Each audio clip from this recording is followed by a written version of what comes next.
Dans un petit quartier tranquille, par un après-midi lourd et humide, Mireille, jeune maman de 34 ans, riait aux éclats au téléphone.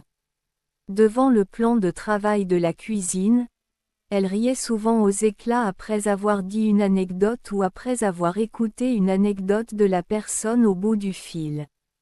Elle était absorbée dans une longue discussion avec Cynthia, sa meilleure amie. « Ma chère, si tu voyais la robe que j'ai trouvée au marché ce matin. Et ce vendeur, Anne.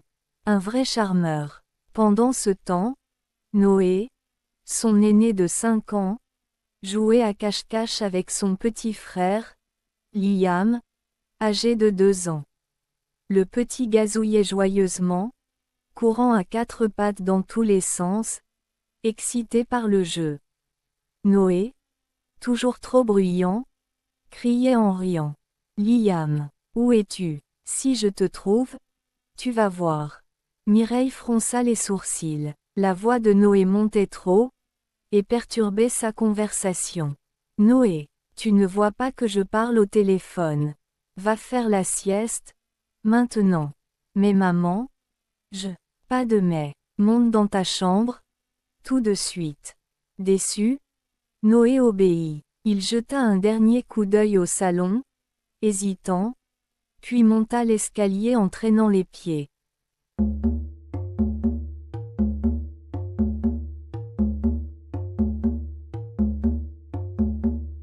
Quelques minutes plus tôt, dans le silence du salon, Liam s'était glissé dans la cuisine, riant en se cachant derrière un rideau, puis derrière la poubelle.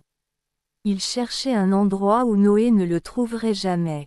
C'est là que ses yeux curieux se posèrent sur le congélateur. Un modèle coffre, avec une poignée facile à soulever. Il le regarda comme un coffre au trésor.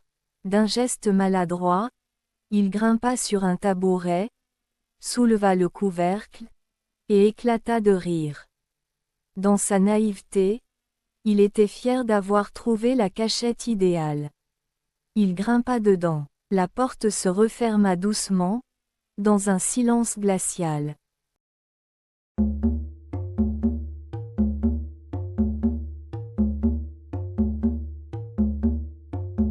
Dans la maison, la journée poursuivait son cours. Mireille, toujours au téléphone, avait fini son café, et discutait maintenant de coiffure.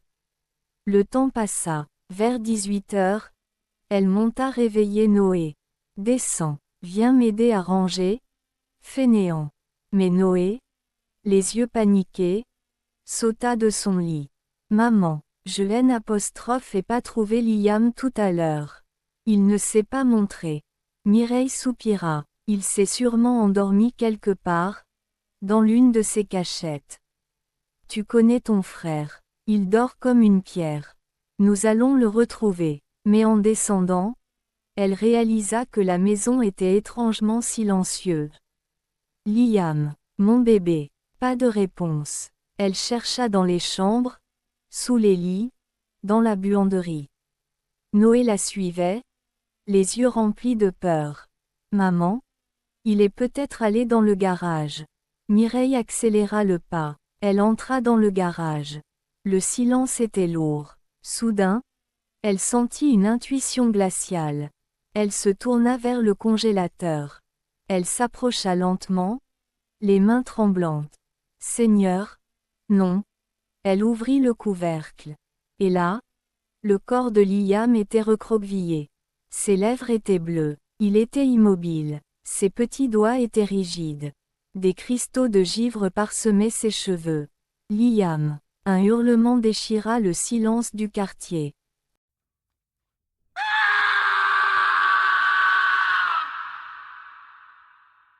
Elle sortit l'enfant en hurlant, appelant à l'aide.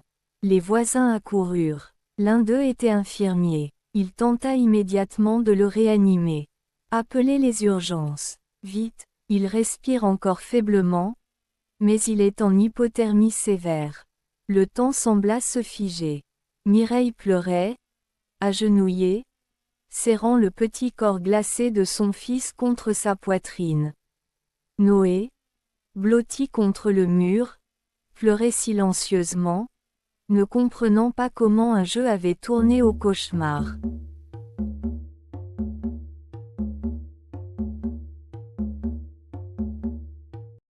À l'hôpital, les médecins se battirent pendant des heures pour le réchauffer lentement, pour relancer son cœur, pour éviter les séquelles.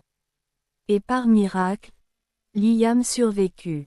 Mais Mireille ne fut plus jamais la même. Depuis ce jour, elle ne décroche plus son téléphone quand ses enfants jouent.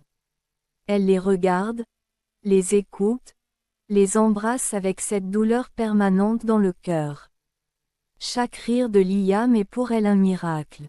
Et chaque fois qu'elle passe devant le congélateur, elle s'arrête un instant, ferme les yeux, et remercie Dieu d'avoir redonné vie à son petit garçon de glace.